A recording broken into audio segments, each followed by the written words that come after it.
All right, well, welcome back from the coffee break. Folks are still coming down off the balcony. For the folks that are in the back, if we could start the next session. We are running very, very close to on time, which we like to do at the DFRLab. This next session, as everybody's getting caffeinated, is particularly special for me. One of the things at the DFRLab is the opportunity to actually be at the Atlantic Council. And this is something that was not expected. The DFRLab started as a project, and then the Atlantic Council had the opportunity to, or the trust in us to actually allow us to grow this and build it into a global initiative. And at this point, we're one of the largest centers at the Atlantic Council. And so what we're going to do here is invite the president and CEO of the Atlantic Council, Fred Kempe, to the stage momentarily. What I would say about this session is that it's designed to provide the historical context and the fierce urgency of now to the work that we do at the DFRLab as we're identifying, exposing, and explaining disinformation and really building the community of people around this issue. I would note that we're not actually inviting Fred to the stage as the president and CEO of the Atlantic Council. We're inviting him to the stage in his other capacity, prior to his role now, as a journalist and as a historian and author. What I would also say about this is if this event goes well, or if this session goes well, then we'll absolutely be back here next year. 360 OS London will continue to be a thing. And we could not be more excited to have this session. So please help me welcome to the stage Fred Kempe.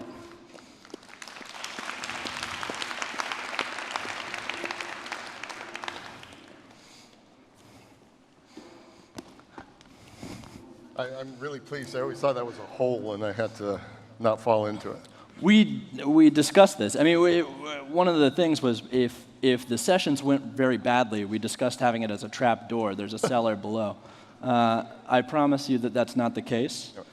We haven't really adopted Nathaniel's session, or what Nathaniel was talking about, adversarial design. If we had designed this session or this event as an adversarial design, then we absolutely would have done that. I'm going to go straight into questions.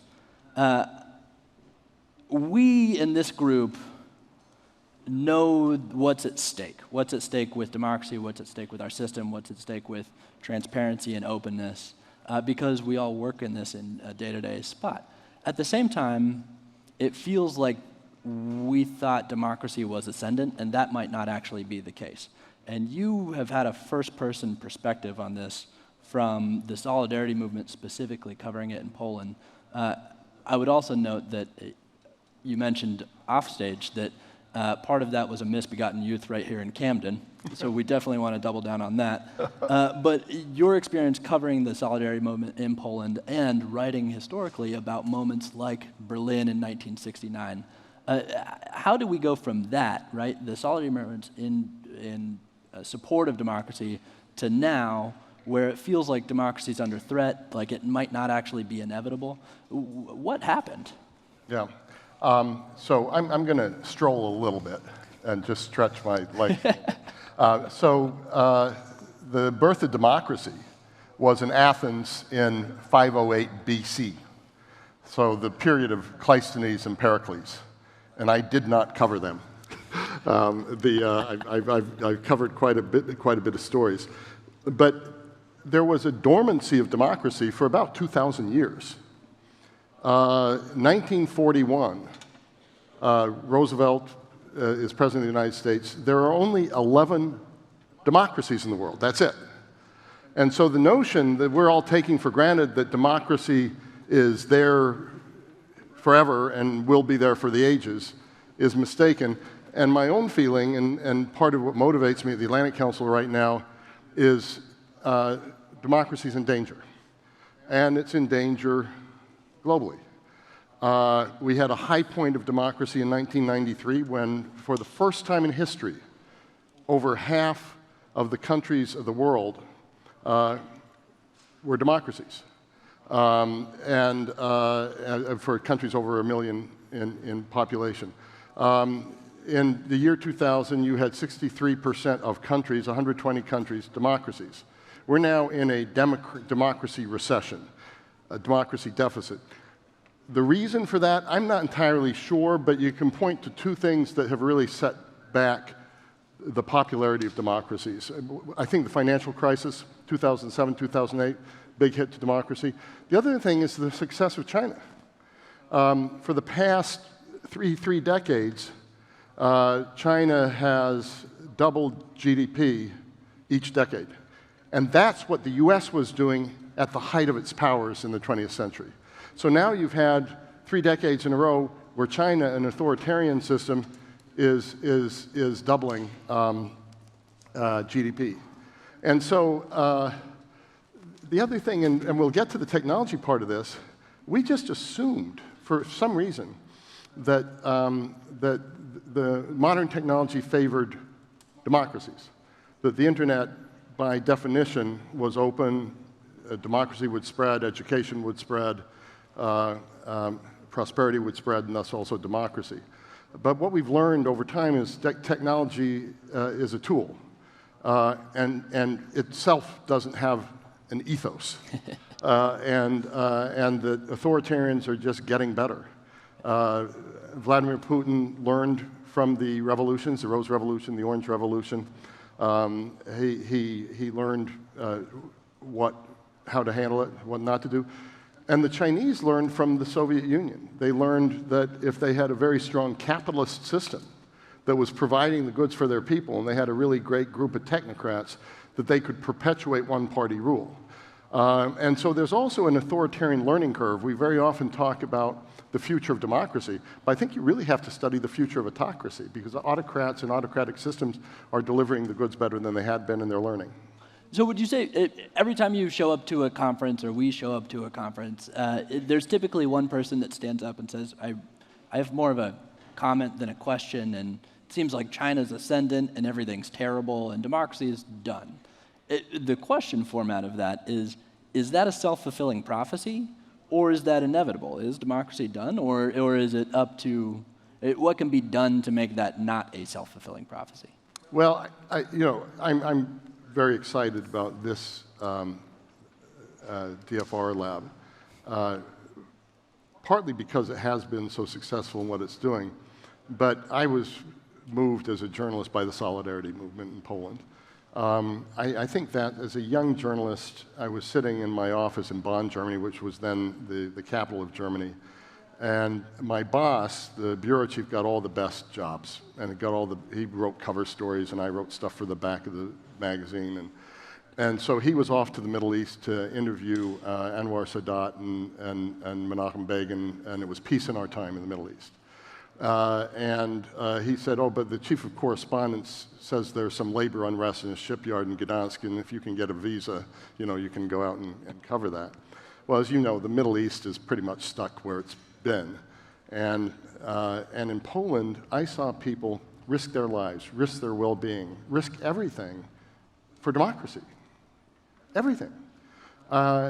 Something that I had taken totally for granted. And it really made me a little bit of a cold warrior.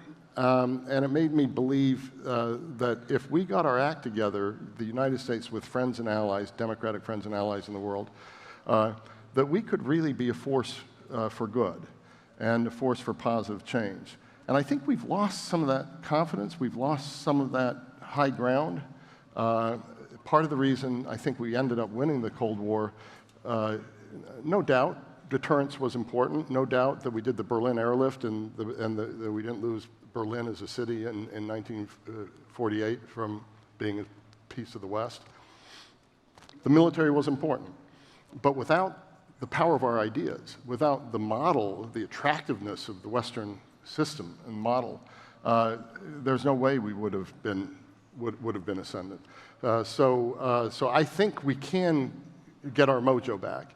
And I think there's an efficiency to autocratic systems.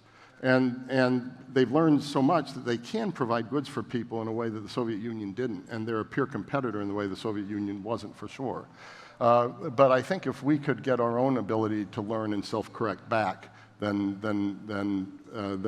I think we're going to go into a new generational struggle, and it will be a new systemic struggle, but it's by no means certain that democracies will end up on top.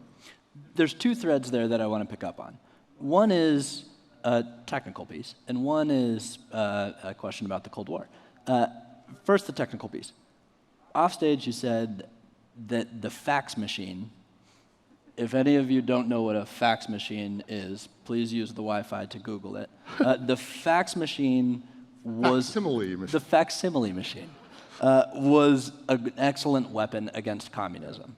To what extent, is that still the case, but flipped? To what extent does technology aid the other guys at this point? And then on the Cold War question, are we in a new era of Cold War style ideological, not combat, but standoff? So for the fax machine, I'm going to stand to honor this wonderful machine that was pretty revolutionary in its time. Now, the fax machine was not invented to help the Polish underground succeed. And it wasn't invented to help organize strikes in Poland against an authoritarian government and for worker rights and other rights. But that's what it achieved. AI has not been invented. Machine learning, artificial intelligence wasn't invented for China to better track its people or the Uyghurs. But that's the way it's being used. And so I frankly don't believe there's ethical or unethical AI. I think there's ethical and unethical people, there's ethical and unethical companies, there's ethical and unethical systems. And so how this all unfolds, it's a tool, and human beings and systems and communities are going to determine how it gets used and what kind of standards and rules are put against it. The fax was this curious thing, and the AFL-CIO, by the way, brought a lot of them to Poland to help the unions of Poland communicate with each other. So I learned later that my stories that I wrote for the Wall Street Journal were important for Poland, not because they appeared in the Wall Street Journal, but because they came back into Poland over shortwave through BBC and through Radio Free Europe. And so people would figure out where the strikes were taking place. They would figure out what just happened in the Gdansk shipyard, what happened in Krakow, what happened in Łódź. They would find that out from their shortwave and from what was being sent by fax machine from place to place. And so technology is neutral, and then how you use it changes. But this is why I get a little bit worried about taking people's anonymity away. You take those people's anonymity away, and they're in jail. And so the same thing that's driving protests, pro-democracy protests, I would call them in Hong Kong, is the technology that's also being used by some of the bad guys you're tracking. So it's really an interesting thing to think and talk about, is how do you keep the freedoms of people to anonymously communicate in a secure way that is the same kind of secure, anonymous way that criminals can use as well. Well, it's a little like Brazil right now, right? Before the elections last year in Brazil, a lot of people said, a platform like WhatsApp is terrible for democracy right now. It's ruining democracy in Brazil. And a lot of those same people right now are saying, well, actually, WhatsApp is pretty great, and if it could be encrypted, that would be, if we could keep the encryption, then that would be wonderful. Yeah. And so there's a double-edged sword with that. One of the things that you mentioned as well, though, is a human component. So you mentioned a story about your interpreter when you were covering the solidarity movements in Poland. And to what extent was the human element of not being afraid of the authoritarian government anymore important in facilitating and accelerating that kind of shift? So I'm glad you introduced me more as a journalist and a writer and an author than a CEO, because I actually consider myself in my basic makeup as a journalist. I actually would rather be asking all of you questions. I'd rather be asking you questions, because that's how I learn. And so I'm not really 100% sure what causes an autocratic system to collapse, what makes a democratic, peaceful revolution successful. But I do know one thing, which is I saw once I saw in Poland that people were in dissent. You had 10 million members of Solidarity in a country, I think, of 38 million or something. I may have I think that's about right. But or maybe it's 30 million. But anyways, a huge amount of the population. You had an underground press that had a circulation of hundreds of thousands. And they drove around in Polski Fiats. And the reason it was Polski Fiats is they would put the newspapers in these Polski Fiats, and there are hundreds of them because it was a car everybody had. And if it got captured by the secret police, it would be a few newspapers in one Polski Fiat. But they couldn't pull over every Polski Fiat in Poland, and this is the way they were delivering the papers. And so they were very good. My interpreter, at the time I first went in to cover Solidarity, my interpreter I had to hire through the government agency. That changed over time, but at that point I had to hire her from the government agency. And in about the third week she was working for me, she said, you know, I'm feeling really guilty and I need to talk to you about something. I said, well, okay. She said, you probably know this, but I have to report on you at the end of every week on everything that you've done, and I write it up, and my guess is it goes into our intelligence agency, and I want to start writing these with you. And I said, okay. And she said, and the other thing is, those couple of members of Solidarity that I introduced you to that are working in the truck factory there, and that they're really radicals. I said, yeah. She said, I didn't put that in the report. And I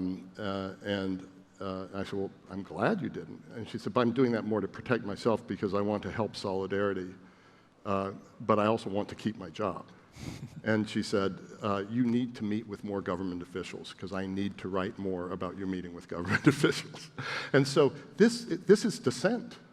This means the system is cracking. That someone who is required to write something and send it out, I'm a foreigner, she's not going to, I'm not going to affect her life very much once I leave the country. But yet she felt dishonest. She felt that she wanted to help Solidarity. She felt she didn't be dishonest to me, and she was not fearful of the government. She had lost her fear of the repression of the government. And I think it's why it cracked in Poland, while it really didn't in East Germany. Because there, I think they kept their control, and the population wasn't in open revolt, and you didn't have dissent. In Poland, you really had dissent from the police to military to everywhere else, because every family had somebody who was a member of Solidarity. So how do we inverse that to today? Right? How do we make sure that the stakes of the system of free and open society, democracy, feel urgent? How do we get buy-in from people in the same way that dissent had buy-in in the Solidarity movement? How do we build not a Solidarity movement against something like disinformation? How do we build a Solidarity movement to make this system feel more tangible, more urgent, more necessary, and not just inevitable and like we already have it? Yeah, to a certain extent, I think you're doing it, but you're not. You may be fighting against disinformation, and that may be motivating a lot of you in the room. And it sounds almost old-fashioned, and sometimes people frown on this, to say I'm fighting for democracy. I'm an advocate for democracy. But why were they such advocates for democracy in Poland? It's because they knew what lack of freedom was like. They knew what lack of sovereignty was like. And what happens, even in Poland now, and other countries of Central and Eastern Europe, not even into a full second generation of people under democracy, people are getting cynical. They're not understanding what they have that needs to be defended in one way or another. So I think we have to openly say how fortunate we are to have the freedoms that we have. If you go back again to Athens, it's it's freedom, free rights, but it's also equality of people. Democracy started as equality of people. Now, we're not going to get full equality, but we've got to think a little bit about that, because the bigger gaps we have between rich and poor, the easier it's going to be to drive populism, the easier it's going to be to encourage an autocrat who then steps in and says, well, I can fix this, all these publicly elected officials aren't getting you anywhere, and I can take care of this, follow me. And so I think it is partly recognizing what we have that's worthwhile, but it's also recognizing the ills in the system and taking them on, and realizing that it's up to all of us, not just to fight against disinformation and people trying to destroy our democracy from the outside, but also taking on what's eating at our democracies from the inside, going after corruption. In my own country, the cancer of money in politics and gerrymandering. And so at the Atlantic Council, we always thought of ourselves only as a foreign policy organization. But we've started in our future strategy and risk department, we've started now to take a look at the sustainability of the American political system. We're just nibbling at it right now, because we're bipartisan, not Republican, we're not Democrat, we're nonpartisan, bipartisan. But if our democracy isn't working, then what kind of model are we going to be for the rest of the world? And I think that's really what we were during the Cold War. It was we were a model. The UK was a model. Western Europe was a model. The people. Why did all of Central Eastern Europe want to be a member of the European Union and NATO? It's because it was what they aspired to. So I think we have to recapture that, not just by fighting the external enemies, but also taking a look at the internal difficulties and taking care of them as well. All right, we're going to go to the audience for a few questions, but after that, we're going to get back to hard questions, and we'll see how. We'll have a conversation about inequality after that. Questions from the audience, right over here. Mike over here.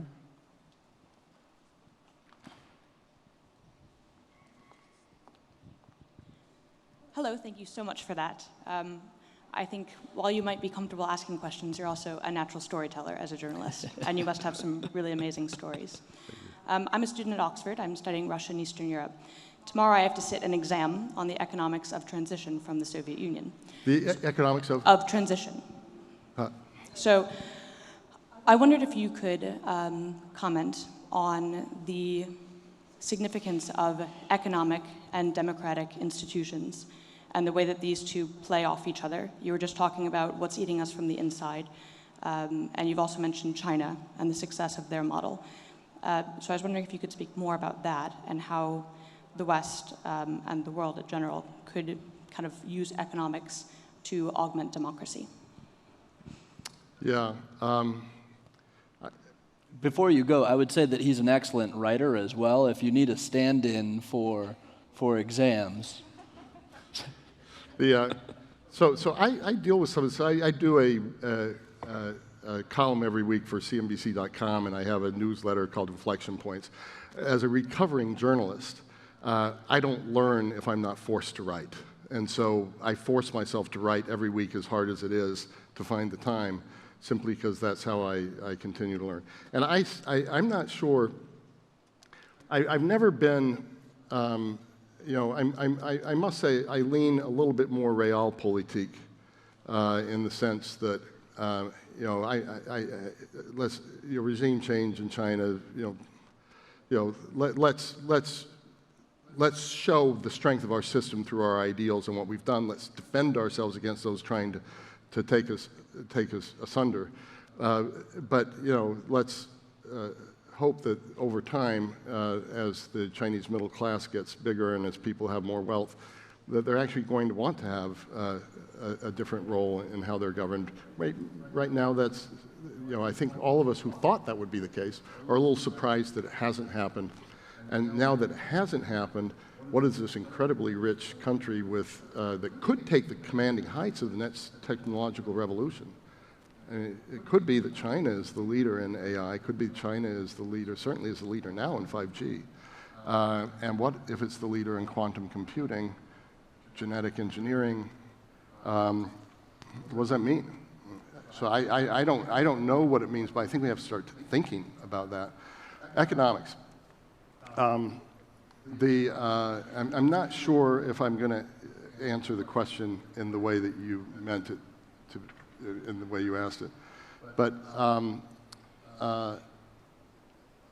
we are at the moment on a high in terms of thinking as the United States, in terms of how we're using our economic weight, essentially weaponizing the dollar and weaponizing sanctions. And I understand that. I'd rather do that than go to war. I'd rather squeeze Iran into better behavior. I'd rather, squeeze aberrant actors into better behavior. I'm not sure I'd want to slap tariffs on Mexico because of an immigration issue. I'm not sure I would have done that. But the more we use those tactics, the more we're incentivizing other countries to build a parallel financial system. And I do worry we're going to get into parallel systems and that kind of struggle. But this is harder. I mean, the Soviet Union never played the central role in the global economy that China is playing. So most of our major trading partners, we're number one, China's number two, or the other way around. And so to say to our major trading partners, you have to decide between us and the Chinese, even if we're right about Huawei, and even if we're right that 5G is a big danger and you shouldn't give up your whole network to a company that will have to answer to a state government, for sure. Are you really going to be able to leverage that and say you're going to have to choose between the two of us? And we may not like how that answer turns out all over the place. So I think that our economic strength is crucial to our role in the future. I think that right now we're encouraging. I think China's trajectory, I think they'll continue to grow, but I think they're going to have a lot of demographic difficulties. I think once they get under 6%, they're going to have more Hong Kong type protests. And how are they going to handle that? They could do it through more nationalism, through more social controls, instead of more democracy. So I think there is going to be an economic competition between our two systems. I'm pretty confident that that's one we can win, but I sort of wish we'd quit shooting ourselves in the foot on the way by in my view, a protectionist approach and the overuse of tariffs. And I wish that gave you at least a 5-paragraph answer. Another question from this side of the room. My question for you as we wrap up is, you and I have conversations all the time. Well, we'll go with one more from the screen. Projecting forward, to paraphrase Donald Rumsfeld, what are the known knowns and known unknowns regarding threats to democracy? Signed, Anonymous. Well, I don't want to speak unkindly about Uncle Donald, but no, it's Donald Rumsfeld, not the other one. Boy, I don't know how to answer that one. Let me. What worries me is most of all is that, and let me talk about the United States right now, but is losing our competitiveness.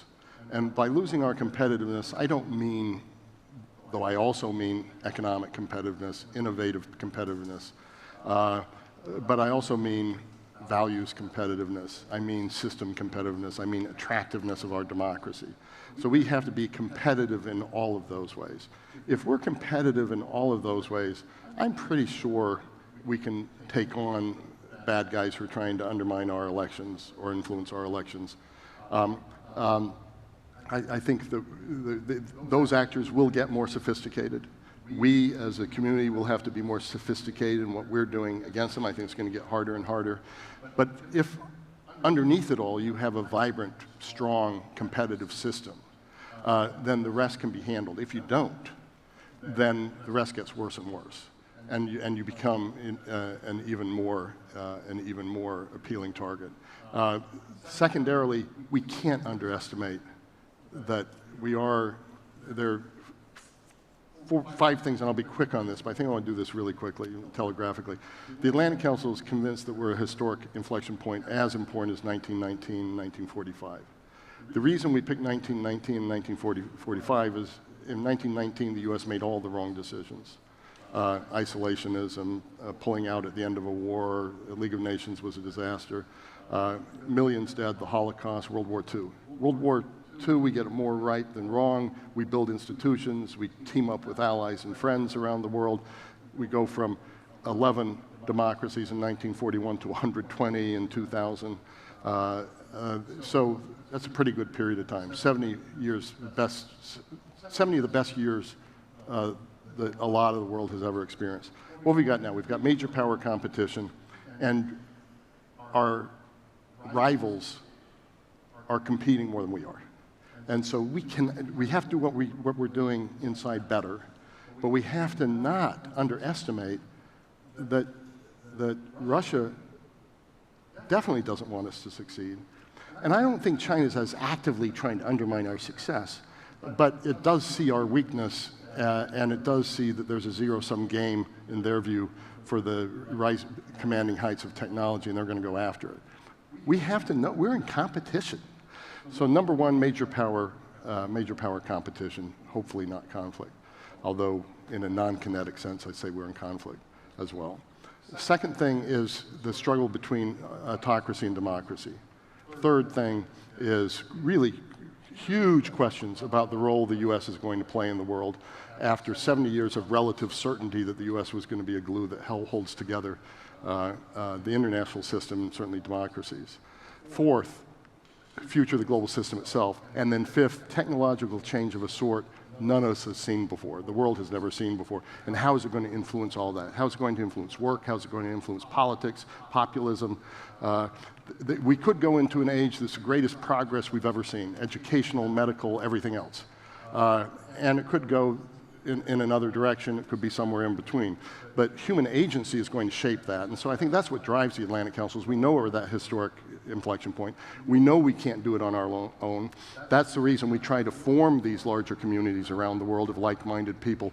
But we need to fix ourselves internally. We have to understand that we're in competition, and we have to believe again in human agency, and that can make a historic difference. To go back to what we were talking about to begin with, the third question on the board is actually extremely relevant. And so, what are the known knowns and known unknowns regarding threats to democracy? But the third one goes back to Poland. And so, right now, you cover, previously you covered solidarity movements and protests in Poland. Today, I would say that democracy in Poland could be going better.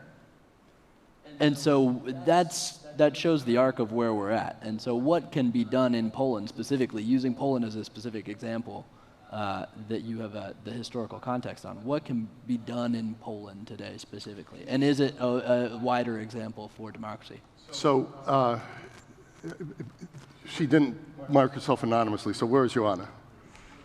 Thank you for your question. And what is your work? Say it again? Journalist. Terrific. So, Gazeta of Wyborcza. Gazeta of Wyborcza, the newspaper? So Adam Michnik's a friend of mine, and so I met with him, and when he was in jail. Helena Vucheva was running the newspaper.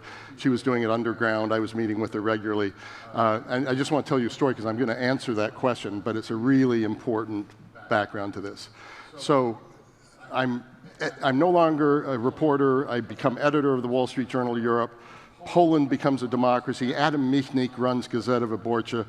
He then does a business deal with us where he's taking a section of Wall Street Journal information once a week, publishing it in a special section, and paying for it, right?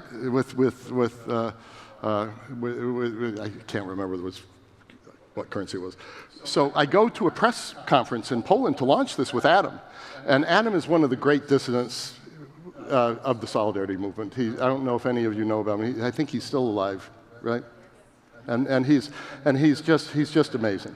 And Helena is a hero, an unknown hero in Poland. And the Gazeta Wyborcza underground newspaper was called something else then, but I think, in any case.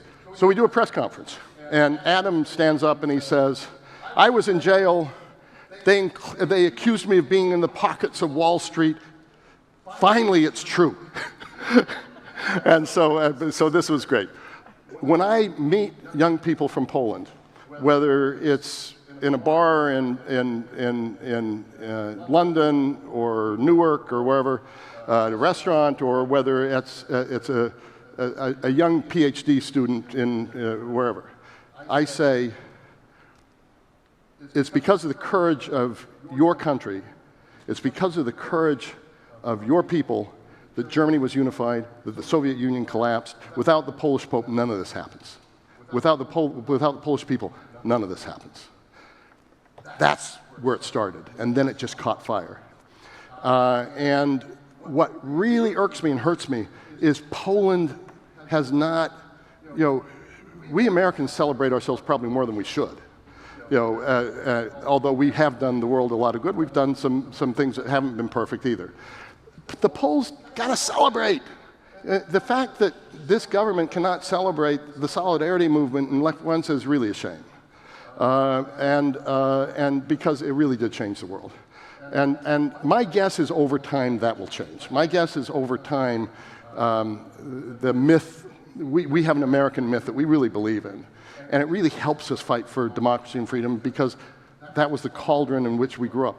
It's the cauldron in which Poland has grown up. And so I just want Poland to go back to that. We do some interesting and good work with this Polish government. And it was democratically elected. You do have institutions that are fighting for their way. I have quite a bit more faith in Polish democracy than some of my Polish friends have. I may be proven wrong, but I see even now, if you see the ferment that's going on in Poland and the fight the government is going to have in the coming elections, and they've lost recently in a couple of elections.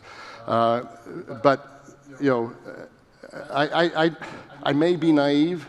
This may be wishful thinking, but I actually think Poland's democracy is going to be okay. And I think it's going to be okay because people in Poland are still willing to fight. I'm not as confident in some other parts of the world where you've seen in the last decade 1 out of 6 democracies either disappear or become significantly weaker.